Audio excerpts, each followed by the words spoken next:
Zayan was a 16-year-old boy who had everything a teenager could want: a loving family, a comfortable home, good health, and a sharp mind. He had dreams of becoming something great one day. Maybe a writer, maybe an architect, or maybe even a filmmaker. But there was one habit that slowly began to steal all his potential. He was always delaying things. "I'll do it tomorrow. Not now. Later, maybe." These were the phrases Zayan repeated every day. When his mother called him to help set the table, he replied from the couch, eyes glued to his phone, "In 5 minutes, Amma." When his little sister asked him to play outside, he said, "Not today. I'm tired." Even when his old grandfather, lovingly called Dadu, sat in the garden and asked, "Zayan, come sit with me for a bit. I have something to tell you," he would reply, "Dadu, not now.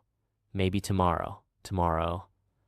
The most dangerous word in Zayan's life. His days passed quickly. School, phone, video games, eating, sleeping.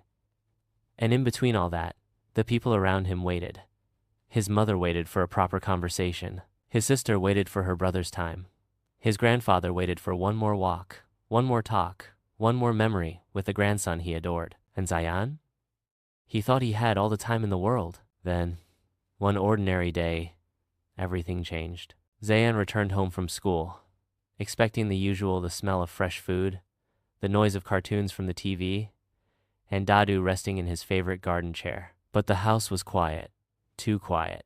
He called out, "Amma, Dadu?"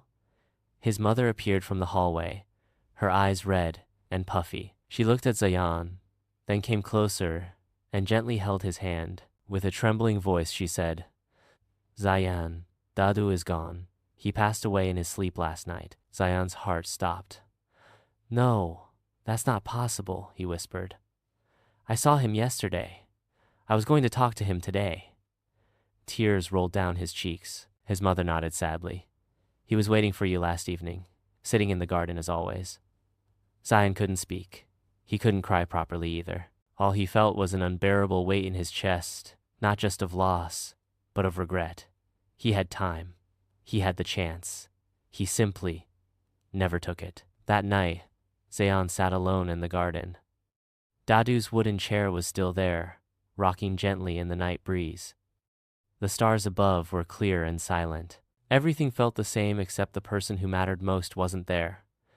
Zayan sat on the ground next to the chair and whispered, "I'm sorry, Dadu. I thought we had more time." His voice broke. He buried his face in his hands and cried. The next few days passed in a haze. Family came. Prayers were offered. People offered their condolences. And then life started moving again, at least for everyone else. But for Zayan, something inside had changed. One afternoon, while helping clean Dadu's room, his mother found an old brown envelope tucked under a stack of books. She read the front and handed it to Zayan. "It's for you," she said softly. Zayan looked at the handwriting. It was old and shaky, Dadu's handwriting. He carefully opened the envelope, unfolded the letter, and began to read. "My dear Zayan, if you are reading this, I am no longer around to tell you the things I wanted to share. But I hope this letter brings you something even more important, a lesson. I know you are young, full of energy, full of dreams. That's good. But remember, life doesn't wait, and neither does time. I used to wait for you every evening in the garden, hoping we could talk not about big things, just about life. I wanted to tell you how I fell in love with your grandmother, how I built this house with my own hands, how I once failed in school, but still became a teacher, how mistakes never define us, how time does. But I always thought, maybe tomorrow. You always said, later, and then tomorrow ran out. The most valuable thing you can ever give someone, Zayan, is your time, not gifts, not money, just your presence, your ears, your heart. Don't forget that. Live each moment as if it's the last, because sometimes it is. With all my love, your Dadu." Zayan's hands shook as he finished reading. He held the letter against his chest and closed his eyes. That night, he didn't sleep. The next morning, Zayan got up early. He helped his mother make breakfast.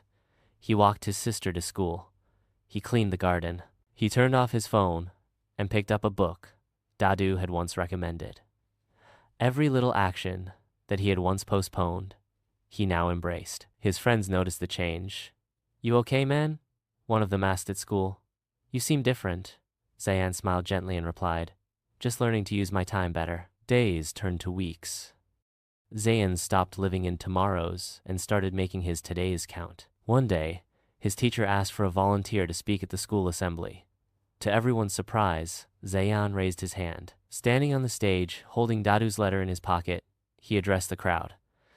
"Not long ago, I lost someone very special to me," he began. "My grandfather. He was a kind man, always full of stories, always waiting for me in the garden, but I never gave him time. I always said, 'Later.' I thought he would always be there." He paused and looked around the silent hall. "After he passed, I found a letter he left for me. In it, he said the most valuable thing we can give to anyone is not money, not things, it's our time, our presence." Zayan took a deep breath. "Today, I just want to remind all of you, call your grandparents, hug your parents, play with your siblings, spend time with those who love you, because one day you'll look back and wish you had more time with them. And by then, it might be too late." The auditorium erupted in applause, but Zayan wasn't seeking praise. He just wanted someone, even one person, to avoid the mistake he made. Years passed. Zayan grew into a thoughtful young man. He studied literature, eventually becoming a writer. His first published book was titled "The Letter That Arrived Late." In the dedication he wrote, "For Dadu, who gave me his time, even when I didn't give him mine." The book touched thousands of readers. People wrote letters back, thanking Zayan for reminding them of what truly matters. But no matter how successful he became, Zayan kept one habit. Every evening, he would sit in a garden, whether at home or somewhere quiet, and leave an empty chair beside him. A silent reminder of someone he loved, of time he lost, and of a lesson he would carry forever. Moral of the story: time is the most valuable gift you can offer. You can earn money again, rebuild homes again, restart careers again, but you can never get time back. So don't wait, don't delay, don't say tomorrow. Live now, love now. Give your time before it's too late.